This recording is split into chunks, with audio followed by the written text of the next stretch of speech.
Well, hello, everyone, and thank you for joining us today for the Managed Methods webinar, K-12 Cybersecurity, Safety, and Compliance in the Google Workspace and Microsoft 365 environments.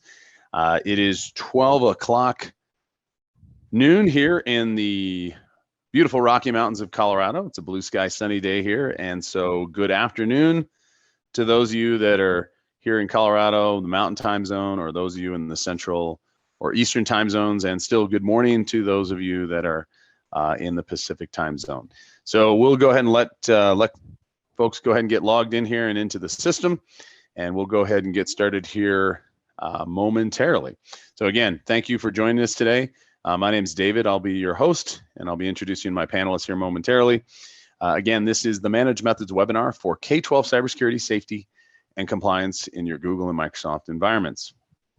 So we'll go ahead and push forward here. Let me make sure my screen's updated.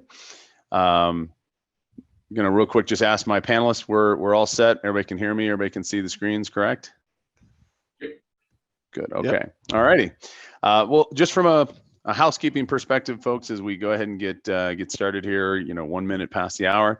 A reminder that today's webinar is being recorded, and you will receive a link to the recording as soon as it's available, usually within 24 hours of the end of the event. We'll have the recording of the webinar prepared and ready to distribute, and you'll receive a copy of that at the email that you registered for the event.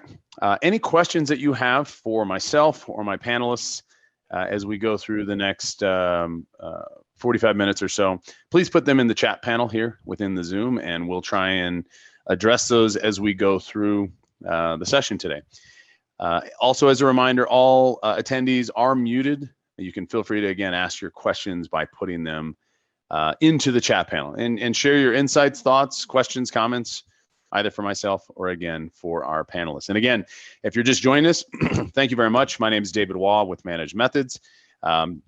We are excited to be here today for our, I think, third webinar now of the year here in March. It's hard to believe that we're already almost 3 months through the calendar year 2022. And again, I'm excited to be joined today by my my two friends here, Reginald and Justin, as well as my colleague, Charles. And Charles will be speaking with all of you as we move through later today and get into the presentation. I'll come back to you, Reginald, and you, Justin, for your introductions here momentarily. But let's just kind of first set the stage for today's conversation and what we're going to be kind of diving into. So Managed Methods is focused on helping K-12 school systems around the United States and other places internationally in securing their most important communication vehicle, and that is going to be their email, their file sharing, their collaboration tools. And there's been ongoing discussions over the last few years about the growing need for cybersecurity and cyber safety. Of course, there's always been compliance concerns. So we're gonna just kind of touch base on that, and then we'll hear from our panelists as to how they utilize Managed Methods in their respective school districts. And then during this process, I'm going to set the stage, introduce you just to the general topic, the problem itself. We'll jump into a demonstration, which will be an interactive panel discussion with Reginald and Justin, and then of course we'll take Q&A as we reach the end. Again, all participants here in the audience, you are muted, so please put your questions, comments into the chat panel. And Charles, do me a favor while we're just getting started here. If you can see if people have questions or whatnot, feel free to address some of those as we get going. So let's just start with the first question. And those of you that have heard me present before, whether it be live at conferences or through these webinars, I always ask this question. Do schools need more cybersecurity and compliance, and why do schools need so much cybersecurity, safety, and compliance in their environments, and specifically within their Google and Microsoft environments?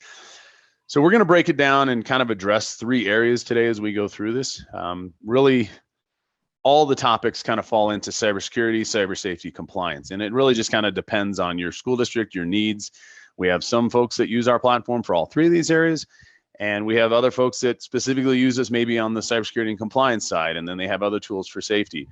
Others will use us in conjunction with other tools they might have in place for safety. So it's nice how Managed Methods kind of fits in, but however You look at it, it's around your Google Workspace environment, your Microsoft 365 environment. So ManagedMethods is a thought leader in this space. We do a lot of research. We partner with a lot of organizations that do this. And we basically look at the market space every quarter, every year. We work with partners like the K12 Cybersecurity report. We recently commissioned a research report through EdWeek Research. And one of the recent topics that we've been diving into is looking at K-12 schools adoption in the cloud. In a recent study, it was showing that school districts are upwards of 94% adoption now into the cloud. And of course, the systems you would expect, your LMS, learning management systems, the SIS, the student information systems, financial systems are now increasingly moving to the cloud. Human resource within school systems, more in the cloud now. Not 100%, but as you see from the graphic, more and more systems, especially learning management, student information, are now cloud-based systems. But the number one area where K-12 school systems are in the cloud, of course, is within the email and file sharing aspects. Google Workspace, 100% in the internet, cloud-based system has always been that way. And Microsoft 365 now is more and more in the cloud as schools are moving from legacy Exchange on-premise to the Azure-based systems. So more and more so, schools have their data, their information out there in the cloud. So as we continue that research and conversation with school districts out there, in a recent survey that we did through the EdWeek Research Center, we asked school district technology leaders, what is your level of confidence in your security and your data privacy in the cloud? Well, as you can see, 60% of district leaders had quite a lot of, or a great deal, quite a lot or great deal of confidence. But yet there is still a very large amount of folks that did not have the necessary methods in place to monitor for external file sharing, monitor for internal file sharing, a way to record who's accessing what files, audit that and see what's happening, as well as we're not scanning for potential SIPA violations within their Google or Microsoft workspaces. They were focused all of their attention at the traditional maybe network perimeter. So want to kind of set the stage for what we're going to dive into today and why Reginald and Justin and so many others out there rely on ManagedMethods to give them that visibility and be able to answer those previous questions. If you're looking at the screen right now, this is unfortunately all too often become a headline, a storyline we see all the time. All of these types of headlines that are now everywhere in our nation is because K-12 is in the target zone. The K-12 education market has become one of the top 5 most targeted by cyber attacks, hackers, whether they're foreign or domestic, whether it's data exposure that happens accidentally, whether it happens intentionally. More and more, we're seeing situations where there was a massive data leak or a data breach, and it occurred from just an internal accident. Somebody shared something they weren't supposed to, or they post something they weren't supposed to. So as we're going to talk today with our panelists, we want to get into why districts have to have a multi-layered approach. And again, those of you that have maybe heard ManagedMethods presentations before, whether it be myself or you've seen some of our previous webinars, we are advocates for a multi-layered approach. And I know that my two guest panelists here today believe in the same thing as well. You have to have each one of the layers because they do different things within your technology stack. You have to have each one of these layers identified, and you need to have the ability to monitor, audit, control, and secure all of these layers.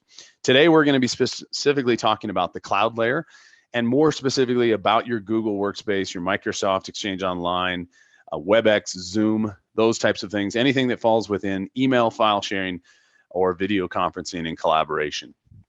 So why don't we go ahead and kind of jump into that.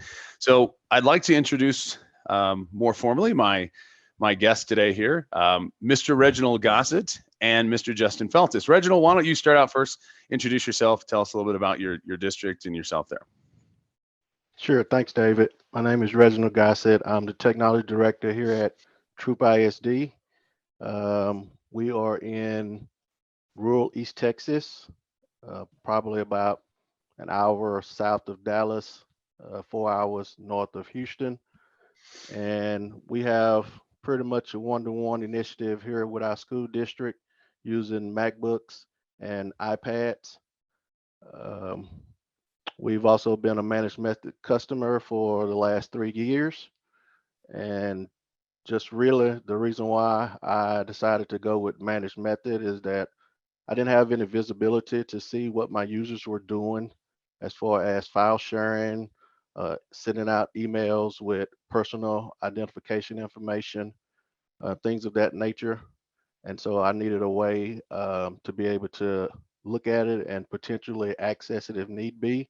Also, the state of Texas legislature, they passed some laws for cybersecurity, kind of putting school districts on notice that we needed to look at our cybersecurity policies and procedures.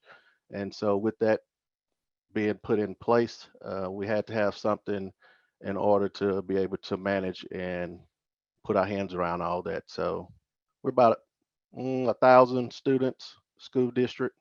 So small school district, but yet a lot of devices to have to manage and control. So that's about it, David. Thanks, Reginald. Justin, how about you introduce yourself and your district? All righty, David. My name is Justin Feltus. I'm the sysadmin here at the Bremerton School District. We're located in Washington State, a little west of Seattle, across the water, maybe half hour, 45 minutes. We've got about 5,000 kiddos, 700 staff, and been working with David and Managed Method for 4.5 years now, 5 years. Really what kind of brought us into looking at Managed Method was, what are we going to do when we go one-to-one and do our full Google rollout? Every kiddo gets a Chromebook. How are we going to keep tabs on this? What are the inevitable problems that are going to occur by handing out that much technology to the kids? And we've worked pretty closely with Managed Methods on the ability to manage all of our cloud systems with both staff and students, and been very pleased. Well, thanks, Justin. Thanks, Reginald. Want to introduce my other panelist, Mr. Charles Mogan, who is, as I say, like behind the curtain. Charles is going to be sharing up his screen as we jump into the product now. We're going to spend the next half hour or so going through the platform and talking about specific use case areas where both Reginald and Justin use the platform. So, Charles, do you have the ability to share the screen, or do I need to connect you over there? Yep, I will just have to take over here. So, all right, I can go ahead and stop my share. All right. All righty. I think I see it. Reginald, Justin, do you both see it up there? You do. Yes. All righty. Okay. Well, gentlemen, you and I and our members of our team, you've had many conversations over the years of working with us, and again, we value the partnership you have had with us for many years. And we talked earlier this week about different topics, things you wanted to share, and one of the things that I think was an overwhelming kind of favorite amongst the two of you and our team here, and it lends to what I was just talking about, some of the statistics. As more and more applications are becoming cloud-based, software as a service, running the internet, and more schools are adopting those things, there creates a greater landscape, if you would, or threat vector is a term that's used a lot, and another area that you have to look into. And as I was sharing one of those earlier graphics, we were talking about how schools are adopting more software as a service applications in the cloud from various vendors. And there was a tremendous adoption, and I didn't have this statistic up there, but there was a tremendous adoption over the past 24 months of third-party applications being used in schools as a result of the global pandemic. More and more stuff was being installed, extensions plugged into the browser, you name it, whether it was by staff, whether it was by students, but it was kind of out of necessity. And in some cases, it was not necessity, but you necessarily didn't have the ability to maybe properly vet or see these as an IT department. So third-party applications, especially in the Google environment, it's always been, I think, an increasing headache that's there. But as Microsoft became more focused on cloud-based systems, more and more stuff was brought in through the applications as well. So Reginald, I'll start with you. Give us some examples of how you deal with third-party applications and how the Managed Methods platform has assisted you in that process. Sure. I tell you, David, it's helped us tremendously, especially when it comes to looking at different apps and things of that nature that students are trying to get access to.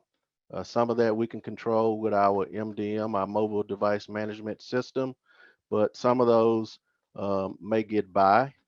And so we would, before we got managed method, we would have to go and try to catch the individual with the actual app downloaded on their device.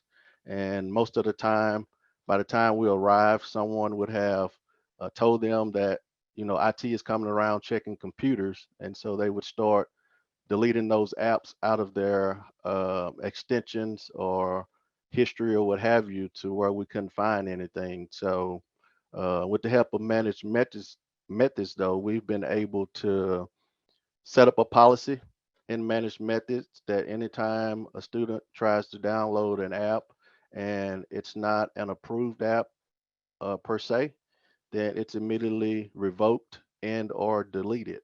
And so a lot of VPN apps, a lot of different gaming apps, things of that nature were some of the things we were having a big issue with students downloading. And so since we've purchased managed methods, we haven't had that problem. So. Thank you, Reginald. That's good, valuable insight, and I like to hear that since you've got us in place, you haven't had the issues. You know, I know you shared some stories about how you've set it up to revoke those things and make your life a little bit easier. Justin, I know that you've had similar experiences, and when we were speaking earlier in the week, you and Reginald kind of both nodded and, you know, we're running into the same stuff. So Justin, when it comes to third-party applications, how have you utilized managed methods in your environment?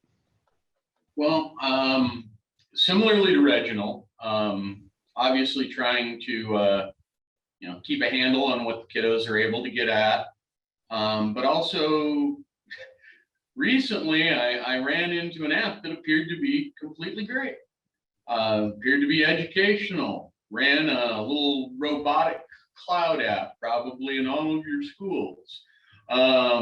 However, I think the marketing department wanted to make sure that you could get to their Twitter and their Facebook feeds, so through the app, which meant there was a proxy browser hidden about 9 levels and 14 clicks deep, where you could open up the educational app, and if you worked and went to Contact Us, YouTube, 9 other places, next thing you know, you had a filter-free window into the global internet. Oddly enough, the middle schoolers figured this out, and I was getting these calls that this educational app was running rampant and kids were going anywhere they wanted. And I had no visibility into that from the outside using some of our filtering products, because just saw the app running, didn't see what was going on inside the app. Managed methods allowed me to see, yes, in fact, there does seem to be an odd number of 14-year-olds using an app that was probably designed for 5-year-olds and 7-year-olds. And then to go ahead and revoke access to that and squash that before the outbreak continued. And I ended up having to have interesting conversations with people. So it turned what could have been a lengthy investigation into a fairly quick fix. It gives you that information and then the ability to act on it all in one pane of glass, which is worth its weight in gold. And I remember you sharing this specifically as well. You had alerted our support team to make sure we could share this with others. And you're right. I think the startling fact of it is it was a well-known brand, an ed tech app that exactly like you said, it's used more in the STEM kind of robotics and teaching, and it's a really good app, good company. Just like you said, I think something had gotten missed in the layers of their app, and obviously those things can happen. And so even with apps that are vetted, it's still important to see what permissions, what scopes, who's using them, and have that ability. And it goes back to what I was saying earlier. You have to have the ability to monitor, audit, control, and secure those things that you have in your environment. So Charles, Reginald, and Justin have just shared some great examples. Why don't you share with our audience a glimpse into managed methods and how we help address third-party applications in your environment? Absolutely. So this is our apps tab here. And what you're going to see are the various third-party applications where your end users have gone in and granted an OAuth token. So we tend to cast a pretty wide net into things and tend to pick up on a lot of stuff. So depending on how you want to approach apps, there's a lot of different ways, but certain cases, if there's an application you know about right away, very easy to search for the name of that application and just pull it up right away. So in the case of that educational application that popped up, very easy to go ahead and find it. So in this case, I'll use a different application as an example here and just type in cloud here. So this Cloud HQ would be one that maybe this is one I want to look at here as a potential. This is just an example application in this case. A couple different things I can take a look at when I'm looking at the application. One of those first things is going to be the scope category section here. The scope category section is going to give you visibility into what kinds of permissions this application has onto the accounts that have gone ahead and authorized the application here. So each of these fields here are clickable. So you can see here, we've got some basic profile info. It has the ability to view and manage its own configuration data. It can look at files in Google Drive, it can view email addresses. It also has the ability to read, send, delete, and manage a user's email, manage basic mail settings. So all these different permissions can be really helpful in giving you some great visibility into, okay, what does this application actually have the potential to do? What does it actually have visibility into with my end users here? From there, we can also take a look at who's actually using the application. And the first way to do that would be by coming over to the organizational units category here. This can be really helpful if you have an application where maybe it's perfectly fine for younger elementary school students to have it, but if you suddenly notice, hey, there's a bunch of middle school students on here as well too, and depending on how your OU structure is set up, you might start seeing things like that as well. And that can be really helpful to give you some great visibility into that as well. Now you are able to click on the application's name itself here, and this will actually dive you into the application and show you the various people that are using it.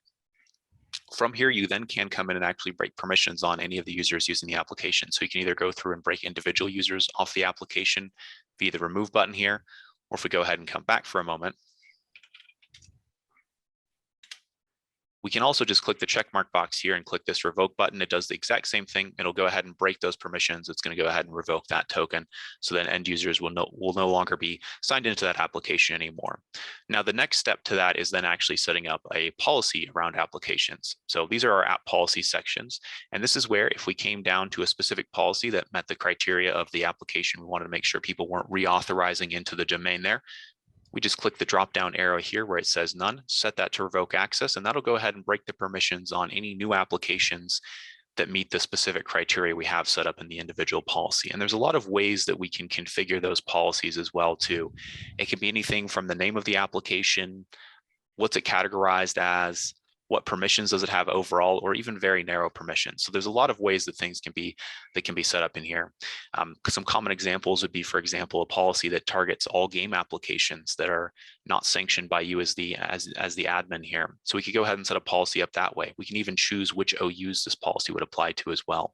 So lots of ways we can get things configured and set up to go ahead and break those permissions on certain applications if they are cause for concern and you want to go ahead and make sure end users, if they do try to authorize those, it'll keep breaking those permissions there.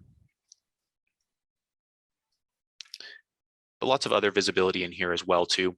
So that's just one example of a way to dive into things, but there's lots of other ways. We have other areas like our access levels here to focus in on applications that have very powerful permissions into some of the core elements of the Google Workspace environment, such as emails, files, things of that nature, as well as a vast number of different app categories, which can be extremely helpful to search through, such as games, VPNs, even things like explicit applications or social applications. A lot of times we'll see a TikTok authorized onto students' accounts as well. So a lot of visibility and searching here on the app side of things. Charles, thank you for pointing that out. And I think it's important for everyone to understand, as Charles kind of pointed out, he talked about some social apps. We've had the conversation that Justin just shared where it was a vetted school app.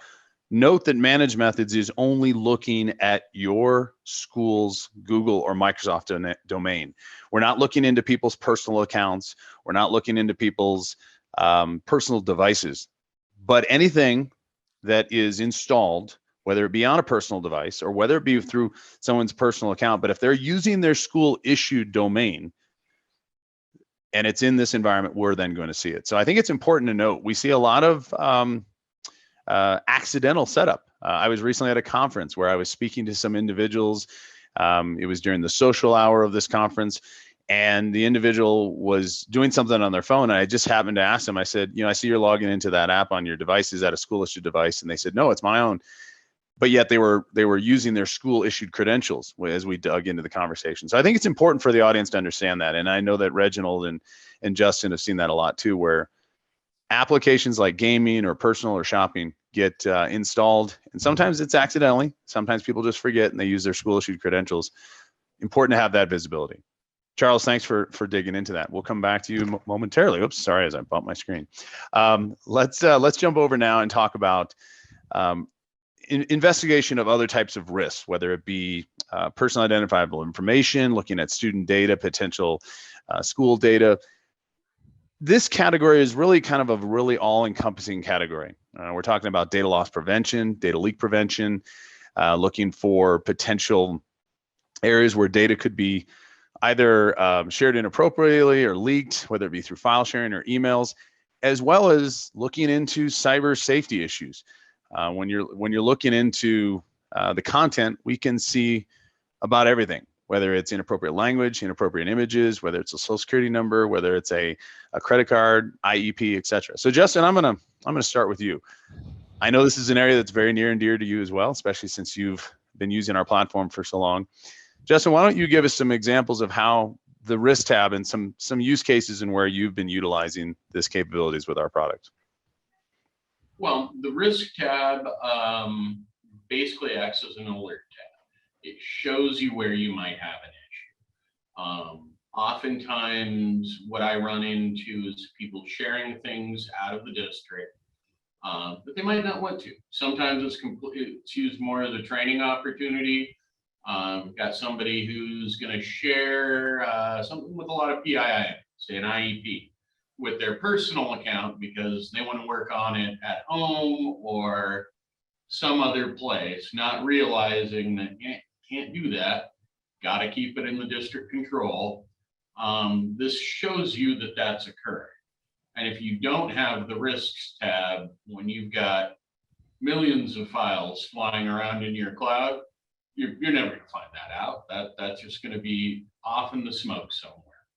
So that risk alert gives you a starting place to really assess where your challenges are, where you need to address training wise, and then how to fix it, how to remediate it.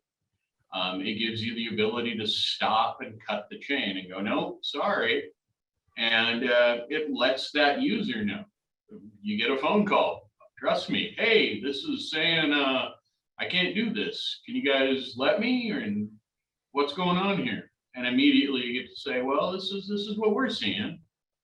And this is why this action occurred. Oftentimes that's all it takes.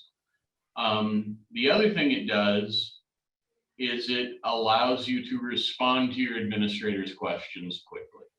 And this kind of gets into some of the other stuff with files and things like that, where there is an incident. You can go in and you can see how far it's spread. Let's say there's a picture floating around that shouldn't be, and it's on your cloud somewhere. You can see who's accessed it. You can see who owns it, and you can quarantine it and remove it from circulation. So instead of having to go with the, I'll get back to you and dive into 14 different panes of glass to get that information, you can really get people actionable information in a timely manner. So it's used quite a bit.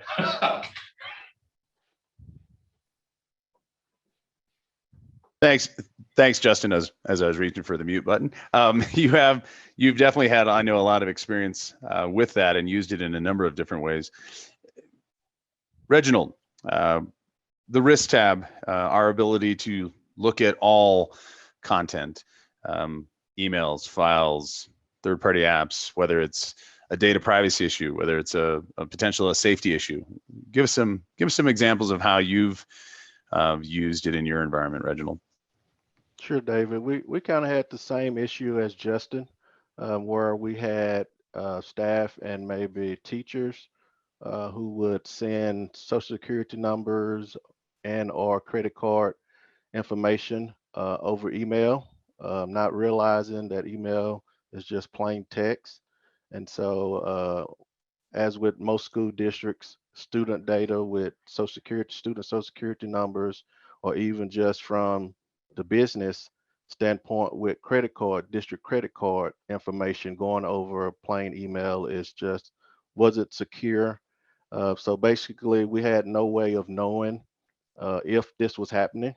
And so with managed methods, I've been able to find those users who maybe didn't realize that their emails that they were sending had someone's social security number in it or credit card number was included in the email. And so what the managed method system does is sends that end user an email saying, hey, you violated the personal information protection policy, and it gives them the exact problem, whether it's social security number or credit card number, what have you, that was in violation of that policy that we have set up with managed methods. And it also sends that to myself and my network administrator. And so it gives me the opportunity to go and talk to that end user to kind of help them better understand that there is a better way to send social security numbers and credit card information without sending it through email as plain text. And so this was a big selling point for me as well as for my business manager.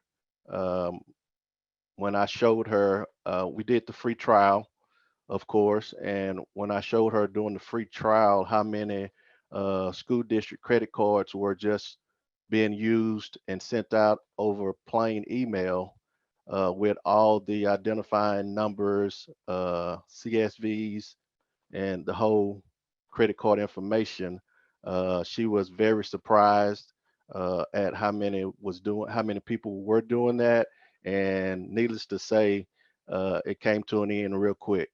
So it really helped us kind of rein in that personal information that we don't want anybody to get, especially with cybersecurity policies, cyber insurance policies now that school districts are having to maybe put in place in case of cybersecurity hacks or what have you. So it really helped us in order to show that we are taking the necessary steps in order to make our district digitally safe.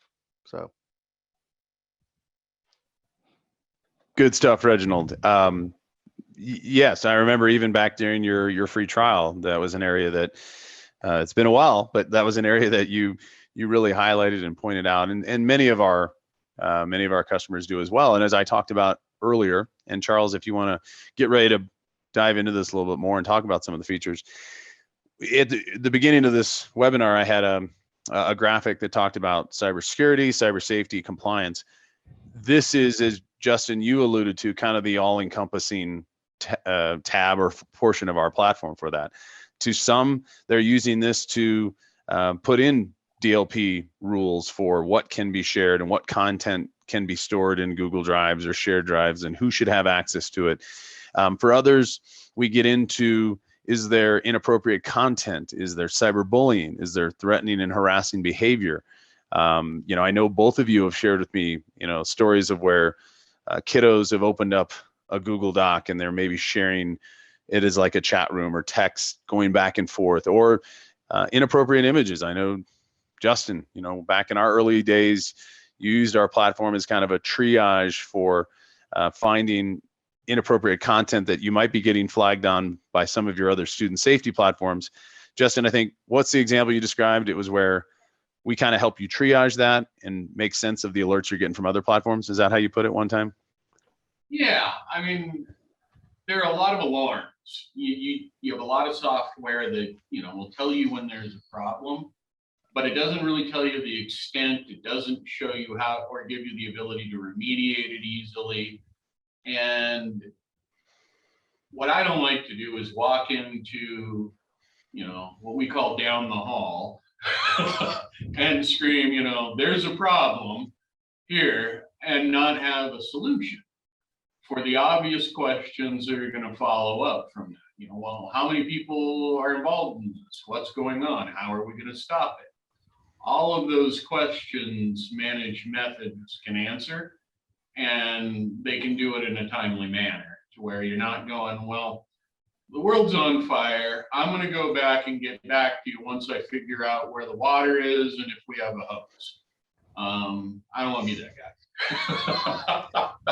So makes sense. So that's really the strong point of Managed Methods. And it also can be used to put people's mind at risk. Yep, this did occur. It wasn't shared with anybody. The student's telling the truth. And it makes life a lot easier for kiddos who may have made a mistake, but weren't being malicious or doing anything out of the, ordinary oopsie range. Okay. Great, great examples. And so, Charles, why don't you go ahead and dive into this and kind of show them some of the different features around analyzing risk with Managed Methods, whether it's PII, whether it's cyber safety, whether it's compliance, because all of these things do ultimately come back to compliance. There's different laws and rules. Sometimes they're specific to safety of children. Sometimes they're specific to the way data is shared and stored. So Charles, take it away. Absolutely. Well, to start out with, one of the important things to note too is where we scan for the risk. So email is obviously one of those areas. So Gmail, both the email attachments as well as those message bodies. We also do look within drive files and shared drive files. If you are a school that has Google Chat turned on, we also do scan within Google Chats. I know that's been an area, especially on the more of the student wellness side of things, making sure, hey, what are students putting into things? That's been a huge area of concern as well too. Looking over to our risk scans that are turned on and active, this is where you'll see PII and PCI, which both Justin and Reginald mentioned there. So I'm going to go ahead and just dive right into a PII, our PII risk scans here. So what we're looking at right now at a really top level here are all the various things that have gotten flagged of having a social security number in them. Now, there's some ways to apply various filters on top of this to really narrow down what you're looking at right away. So if I come over to this quick filters button here, one of the things I can look at are what emails were sent to outside the domain here. So now I'm looking at the outbound mail traffic here, or outbound things going to the outside there that contains a social security number. So what I can do here is that I can go ahead and click into any of these here and take a look at the information. So the very first thing you'll see here is a risk details section. This is where you can dive into the risk itself, take a look at what actually got flagged, what happened with the incident. The recipients over here is going to tell you who that email got sent to, both inside the domain as well as outside the domain, which is exactly what we'd expect here because we went ahead and applied that filter on top of it. So here we can see this administrator at Auto IT Cloud is not something that would be an internal domain there, not an internal user. So clearly something sent to the outside here. We'll also have some sender details at a very high level. So who actually sent the email, what's the domain the email originated from, when is the timestamp of when the email actually got sent here. The source here, so it was in the email message body. Domain here again, if there were any attachments with the email, those would be listed right here. You would be able to go ahead and download those to take a look at them. And then we can also take a look at the subject of the email itself. If I go ahead and actually click in on this PII risk here, you'll see here that we actually have the thing that got flagged here, so the actual social security number here. So you'll see it's been bolded there, so very easy to identify that. And then if you needed to further examine the particular piece of content in question, you could actually download the message body right from here to further examine it, take a look if there was anything else you need to be aware of within this specific email. From there, you also then have actions you can take on the specific risk in question. So the first action is the ability to go through and ignore risks. So this is a way to go ahead and clear things out of this risks tab. Mark incidents as resolved. Say, I've looked at this, we've reviewed this, we're good to go moving forward with this, or we've talked to the end user, they've understand what happened, we've done some training with them, so we shouldn't expect to see anything from this particular user moving forward here. Below that is a quarantine option. That can be used on the email side, but I generally see that more on the file side. On the file side, what that does is it actually initiates a transfer of ownership over to the admin of the ManagedMethods platform, basically isolates the file. So that can definitely really come in handy with things like inappropriate images or things like that, where you need to completely isolate the file from the domain there. Below that, you do have the ability to restore things. You can then also delete things out of the domain entirely. So if there is something that was added to the domain that just doesn't need to be there anymore, this delete button can be very powerful and helpful as well. And then if you do have multiple people operating the platform, there is a share via email button, which allows you to share the high level information on this particular incident to somebody else. So that can be also helpful if you have someone else who's also working the platform, you want to have them also look at what happened with the incident question here. And then very easy to navigate to your next particular incident question here and take a look at what happened with this one. So in this one, this is actually a document here that was shared to the outside in some way.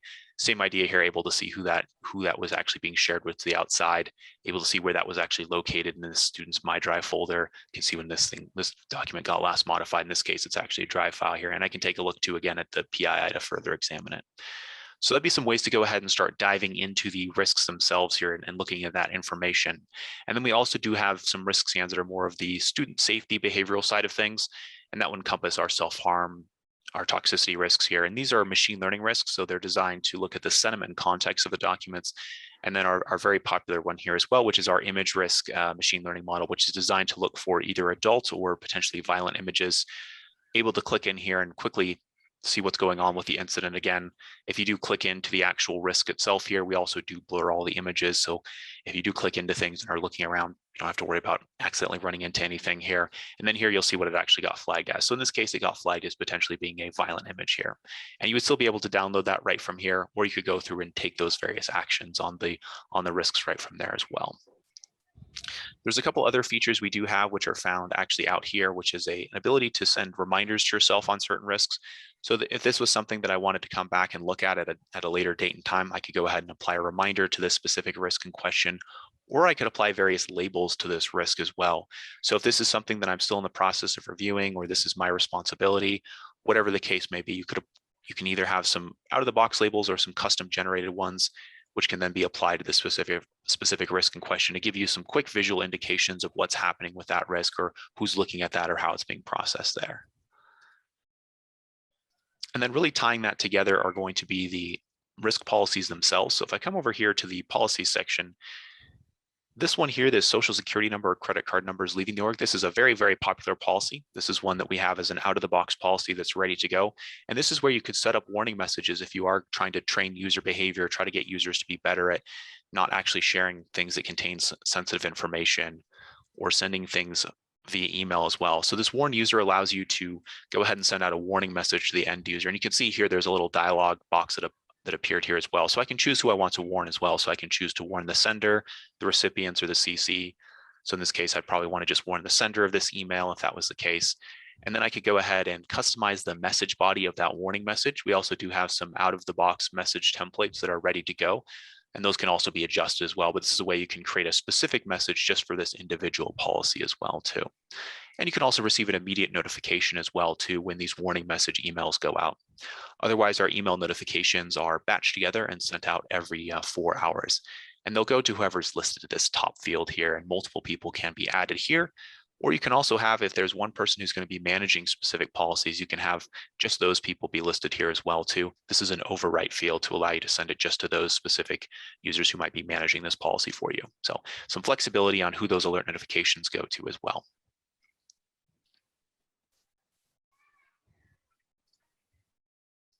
Thanks, Charles. So as you can see, and Reginald Justin, obviously you folks know this very well, a tremendous amount of flexibility in the platform, but very granular. So we see all things that are happening in your Google domain. So all emails that come out go through, emails at rest, emails in your inbox, files that get shared in, shared out, shared internal domain, things that get uploaded. So there's a lot of analysis that goes on, and we give you the flexibility to determine how deep you want to go, what things you want to be notified on. Do you want to distribute these notifications to someone else? Do you want to take automated or corrected actions to remediate, revoke a file share, quarantine a file, suspend a user, you name it, all sorts of deep dive stuff. So let's let's expand on into some other core features of the platform and jump into some other areas, like, maybe the ways we can dive further into the environment, whether it be looking at emails deeper, whether it be looking into who's accessing and coming into where. Reginald, I'm gonna jump over to you here. I know that you had shared in a previous conversation that it's kind of a challenge to make sure that the user is who is using the account, whether Google or Microsoft, was the actual user. And you said at one time, I think it was, quote, "Thanks to ManagedMethods, we can tell where the user is trying to log into, whether their account is in the US or not when they're logging in." And that prior to ManagedMethods, you said, it was more of a challenge, and now it's easy to set up policies and dig into this. So can you give the audience maybe some examples how you're doing it today and what was it like before? And then Charles, maybe you can give an example of that, and then we'll maybe jump over to some of the email stuff. Sure. One thing we had on accounts is basically, we have an Active Directory central authentication server that has the user accounts. We also use Google Workspace for our email. And so with that being said, if a user account was compromised or something happened with their account, we would find out after the fact most of the time. And so by using ManagedMethods, we've been able to set up a policy that happens automatically, that if a user logs in, say, from out of the USA, that it automatically suspends that user's account. If a user tries too many times to get into their account with the wrong password, it sends an alert and automatically suspends their account as well if they are unsuccessful trying to log in too many times with a password. So it just automated that process for me of not having to worry about a user account being compromised, and if it gets compromised outside of the USA, that it would be suspended automatically in Gmail. And as well as we have some things in place for it to happen on the AD side as well, but mostly in Gmail Workspace. We started out with Exchange as our email client, and we've since moved everyone to Google Workspace. And so it's, again, just allows me to sleep at night, not having to worry about someone's account being compromised and I'm not finding out until the next morning. Is that if it happens, then right away, thanks to ManagedMethods support staff, we set up a policy that it happens automatically. I think that's a great thing. I like the whole sleep well at night thing. Charles, maybe show the audience and some live examples here of what Reginald's talking about.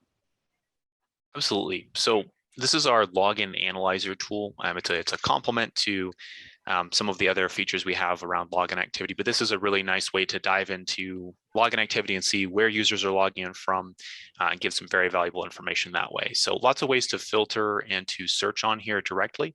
But one of the first things you can do here is you'll see the high level information. So you'll see, when did this login occur with a date and timestamp here? Who was the user in question? What was the IP address? What was the location that they actually logged in from? What was the internet service provider? And then what was the event type here? So we can apply a lot of different filters here on top of this to really narrow down what you're looking at. So this unapproved here is the geofencing that we do have there. So out of the box, by default, ManagedMethods is going to be the US is an approved country, and then the rest of the world is unapproved. You can adjust that geofencing if you'd like, but that's the standard there. And then the other thing we can do is look at successful logins there. So now what this is going to do is look at the successful logins from outside the US. In this test environment, we have quite a few. So with this, we could go ahead and pick any of these accounts at random here that we're looking at, or dive into them further. But lots of good information here to understand what's going on. And then complementing this would be the policies themselves here. But first off, before I do that and hop over to policies, you can click into the event itself, and I'll also see how that user actually logged in. Did they use their Google password, or did they use something else to access the account here? And then the policies will tie into that directly here.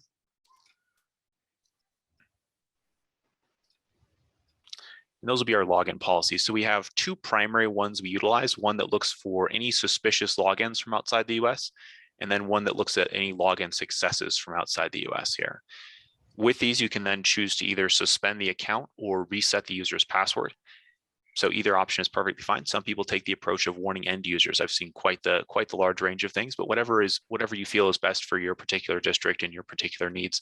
Definitely these suspending users are a great option if you do notice that you have a lot of accounts logging in from odd locations, or maybe if it's the case if you have a lot of accounts that are for some reason using VPNs or things like that.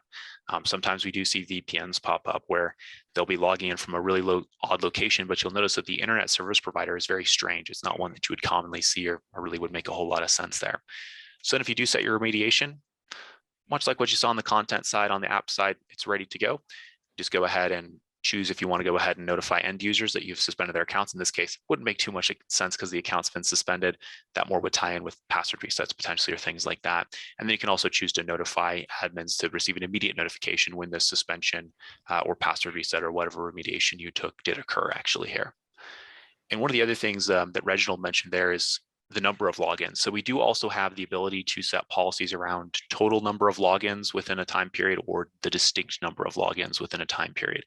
Both can be very helpful as well too if you are noticing some odd login activity, give you a good sense of things. So if someone is deciding to just bounce all over the place, and that's usually what we tend to see with a compromised account, is it'll log in from the Philippines, it'll log in from Japan, it might log in from the United States at one point potentially, and then it'll jump over into Spain maybe, and then somewhere else. So we might see some kind of jumping all over the place. These total and distinct logins can be really helpful in looking for those kinds of events too.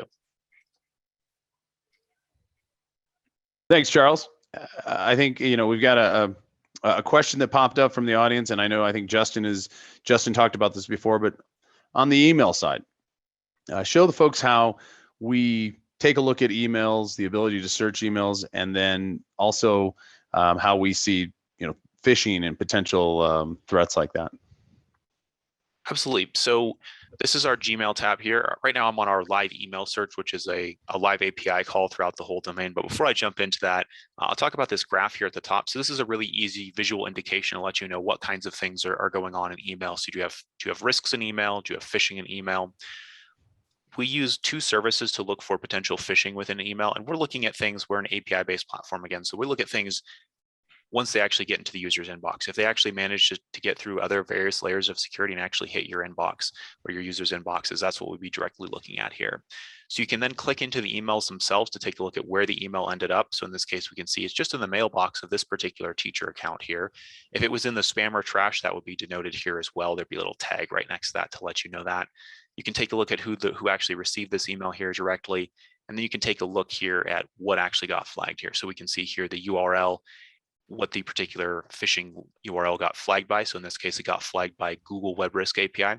We also use Fish Tank to look for phishing URLs as well too.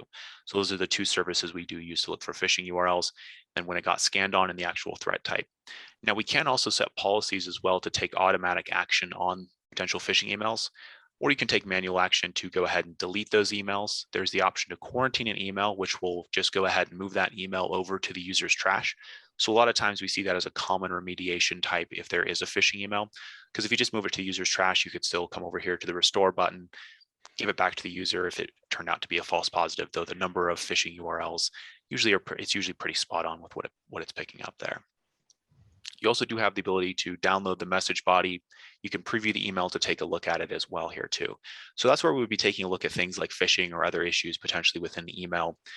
And then one of the other common things that people might run into are issues around where maybe it's a spear phishing email, or maybe you have an incident where an admin for some reason emailed everyone in the domain, they hit the reply all button. So this is where the live email search can come into play. So the live email search is a live API call throughout the entire domain to locate whatever specific emails you need to find.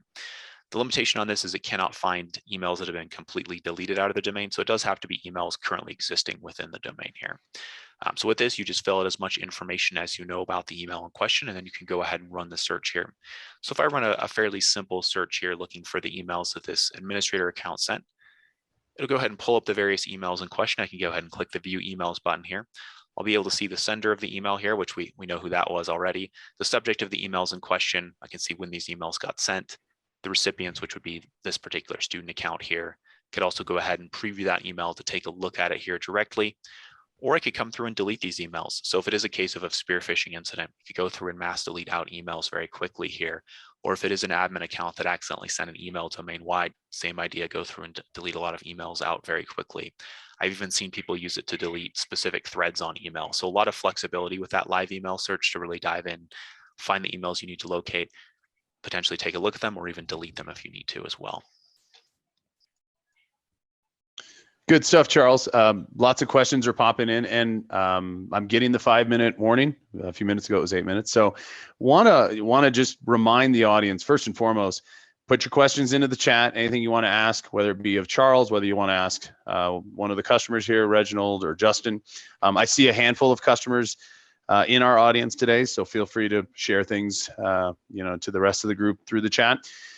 Charles, there's been questions about rules or how we can address things, and I've tried to answer some of those for the audience. So I want to remind everyone while I'm waiting to see some more questions up there, you can experience Managed Methods for yourself with our free trial. So I didn't splash it up on the screen, but basically, if you just go to ManagedMethods.com, our website, at ManagedMethods.com, you can click on the free trial button. I think Charles is sharing it up on the screen right there. It's super easy to do. We offer up a 30-day free trial so that you can fully experience Managed Methods for yourself in your district, just as Reginald and Justin did. So Katie's also put in the chat for everyone a bit.ly link so you can get to that. That's actually going to be the easiest thing to do right now. Click on that bit.ly link and bookmark it. Even if you're not ready to start your trial today, you've got it right there and available. And of course, this information will be shared after the webinar as well. So before we wrap up, Reginald, Justin, thank you so much for joining us today. What parting words would you share in, say, 60 seconds or less, Reginald, and then I'll come to you, Justin, for our audience today with your experience working with Managed Methods? I would say if you're looking for visibility, if you're looking for being able to see what your end users are doing and to have more control over what's being sent out of your school district, Managed Methods is the way to go. Everything is an all-in-one solution. You don't have to go to 2 and 3 different programs in order to accomplish a certain task.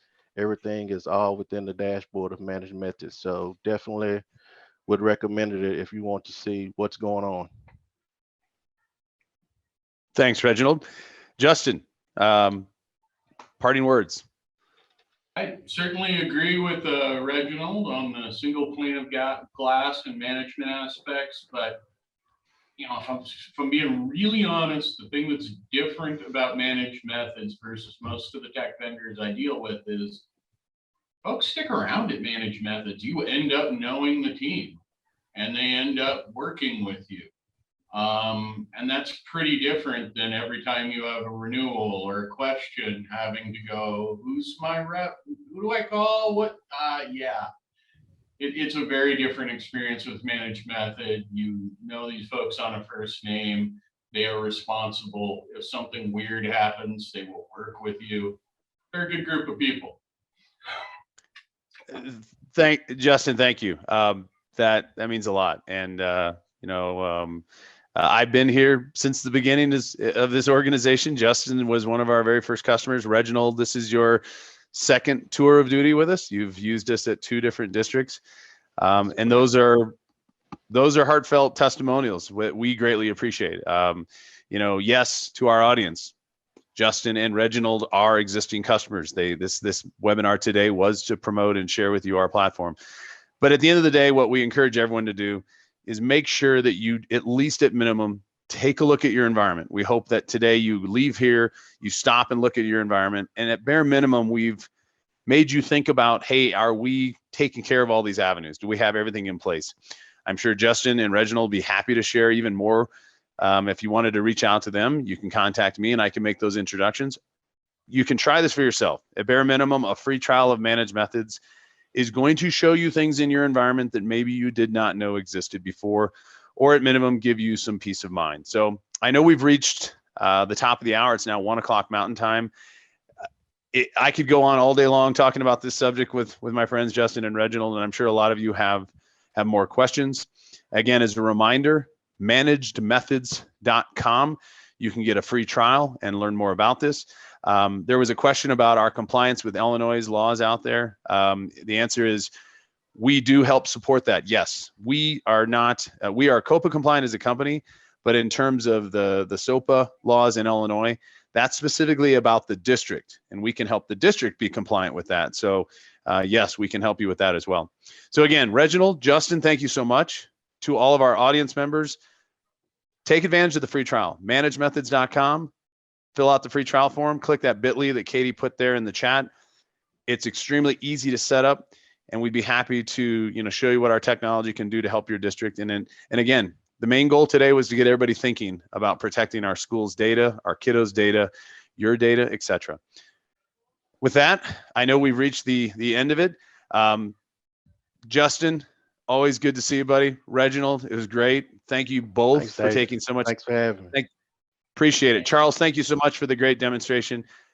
Wish everybody a great holiday season not holiday, spring break season. I'm sorry. It's a holiday for me because my kids are out of school, but hope everyone has a great spring and enjoy the rest of March and make it through the rest of the school year. Healthy, be well, everyone be safe. Thank you. Thanks.